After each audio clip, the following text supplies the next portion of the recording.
Beach FM, locals talking to locals. And my very great pleasure to welcome to the program now the chair of the Waikanae Community Board, James Westbury. James, good morning. I hope that life is becoming something closer to normal for you. I'm not sure I'll even know what normal is after the last couple of weeks, but it's been certainly an interesting roller coaster.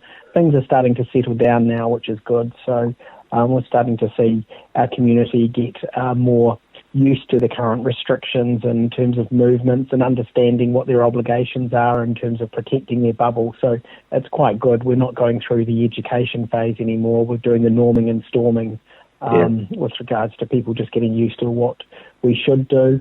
Going down to phase 3, unfortunately, that's going to present a little bit of a challenge, I suspect, as people come to grips with what actually phase 3 really means in practice and reality.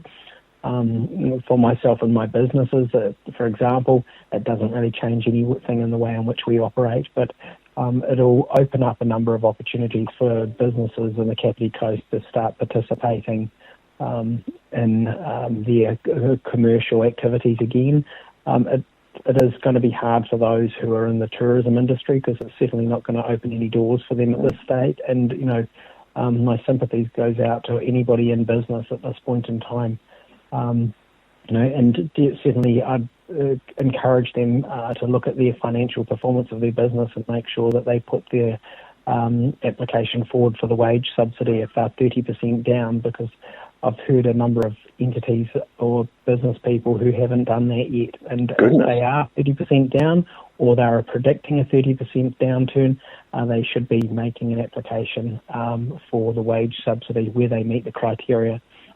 That's extraordinary, isn't it? There's something about New Zealand, it's a staunchness, a kind of, toughing it out kind of attitude.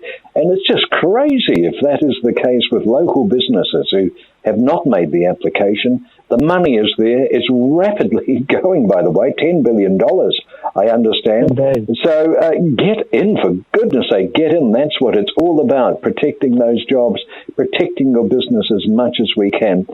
James, I wonder if we can talk about this staunchness and reluctance to come forward in connection with the community board, because I believe there must be organisations out in our community who are eligible for money, and let's just concentrate once again on COVID-19. I believe the council has loosened the requirements and that COVID-19 funding is now easier for community boards.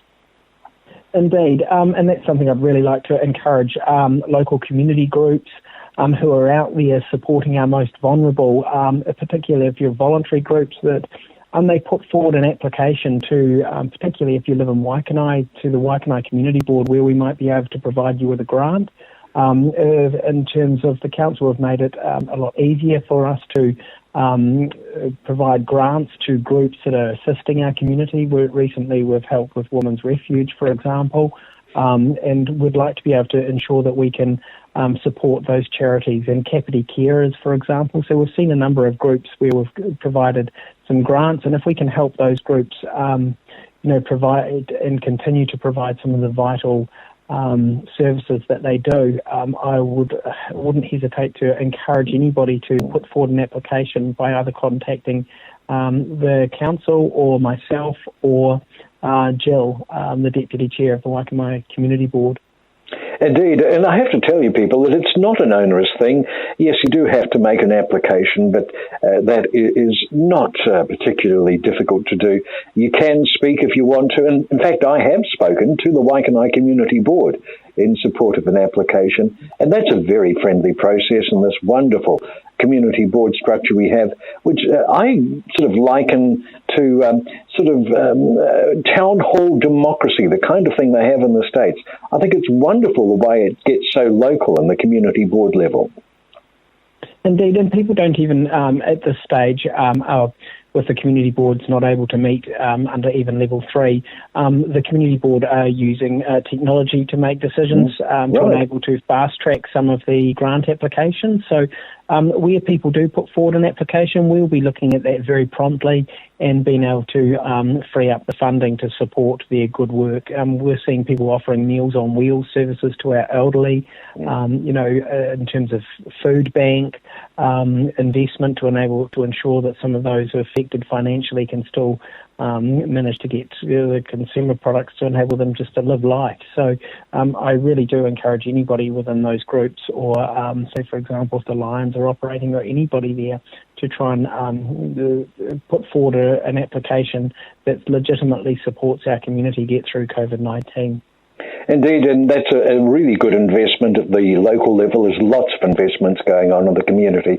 And for goodness sake, people, if you're eligible, put up your hand, and because that's what it's there for. These funds are meant to help our community, as is the Community Board. James, I'm very grateful for the time you spent with us today. I know that life is frantic, and we really love having a chat with you here on Beach FM. Thank you so much.